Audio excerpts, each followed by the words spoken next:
Ben, welcome to South Africa. Saw on the social web the Cape Town show drew a lot of reaction. Yeah. People are happy with the Cape Town show? It was why, when you're 15, 16 years old, why you pick up an instrument. You know, that's the only way I could describe it. The energy, the transference, the crowd reaction, the vibe. It was really, really special. Yeah, it was very, very cool. Let's go back to the days of Pez. You guys had a lot of musical influences, especially by the end of the 90s, including hip-hop, ska, and a lot of other. Do you guys still use those influences in Billy Talent? I think so. I think what happens is, I think when you're younger, your influences are a little bit more obvious. You try to replicate what's going on, you know what I mean?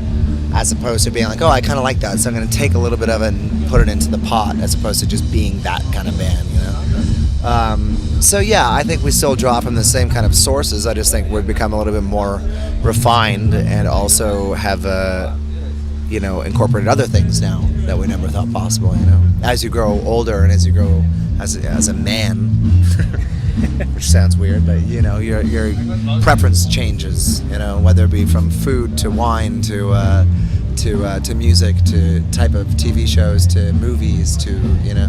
So yeah, things change. You guys classify yourself as melodic punk, is that correct? I don't think so. I think we're more of a rock and roll band, but people call us everything they want, so yeah. Being on tour for 20 odd months, how does that take a hell of a strain on the body and the mind? Yeah, it does. I'm not gonna lie to you. With everything you do in your life, there's always pros and cons, you know. The only con, I would say, in this wonderful, beautiful world that we get to live in is the travel, you know, and being away from home and being away from your wife and your family and your friends and my dogs and my house, my couch, and my local coffee shop and my local restaurant. You know, those are the things that you miss. But at the end of the day, to be able to be in such a beautiful place as this, so far away from my home, be able to play music, I mean, it's a dream come true still. Your song Red Flag has done exceptionally well on my show. The actual song and the lyrics, what's the song about?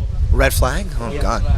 We wrote that a long time ago. That song is more about self-empowerment and kind of realizing that if you want something and you want to do something, then do it today. You know, don't rely on don't blame the old regime. Don't just kind of focus on yourself and realize that if you want something, you need to do it, you know? How difficult was it for you guys to break the scene, to break into the market with the amount of bands that are out there today making similar style music or pursuing the same kind of dreams that you guys did? How difficult was it to break into? Well, I always think that our band's a lot different than a lot of other bands just because of Ian's guitar playing and my annoying little voice kind of makes us, we're not the average band, I don't think.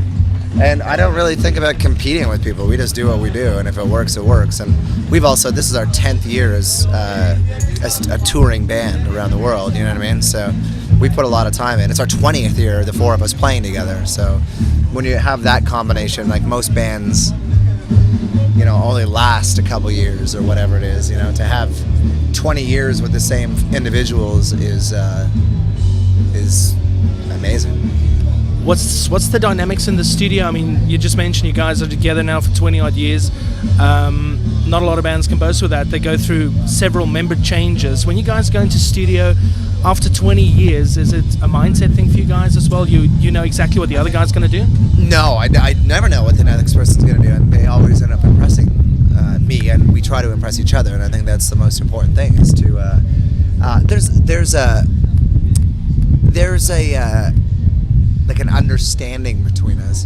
And the one thing that's great, is the fact that sometimes you can almost know there's no ego, you know what I mean? So whatever we do for the best of the song. So if I'm singing something and the guys are like, you don't have it today, or you're not really getting it, or it's not really, I have no problem being like, okay, and I'll come and sing it the next day. or 2 days from then. You know what I mean? Because it's about making the song the best it could possibly be, not about how good you sound. You know what I mean? Absolutely. So most people in bands have a little bit of ego, you know? Yeah. Where it's like, well, I'm the singer, and I'm the guitar player. And it's like, you're just a guy, you know? You're only as good as the person next to you, you know? So, Following Dead Silence and touring, what are you guys up to after that? sleeping. Any plans on writing for the next album or recording for the next album, Mark? I know Ian's been writing some demos and things like that. I haven't been in writing mode. When you're on the road for so long, how I always look at it is like when I go home, I need to recharge my kind of batteries. I've been doing a little bit of writing, but not anything that I think is great. I'm just kind of keeping the pen on the paper, so to speak. But no, yeah, it's we're gonna probably wrap up in November, the touring. And then we'll probably take at least till the new year to not talk to each other, get inspired again, and then get back in the studio. Yeah, that's the other thing. Away from Billy Talent, away from the stage, how do you guys keep busy? What do you do to just switch off and relax? We're very normal people. We just live in a very abnormal world. But no, I mean, myself personally, I spend a lot of time with my friends. I spend a lot of time working at my house. I have a little cottage up north that I go to and hang out at. I have some other ideas that I might be working on right now, but can't really talk about them. But, you know, it's a matter of just a couple of the guys, like John and Aaron, have kids, so they spend a lot of time with their kids and, you know, being normal people, being with your families, seeing your friends. Hey everyone, this is Ben from Billy Talent, and you are listening to Ettienne Ludick on Tempo Rock on RSG 100 to 104 FM. Gas of the crowd.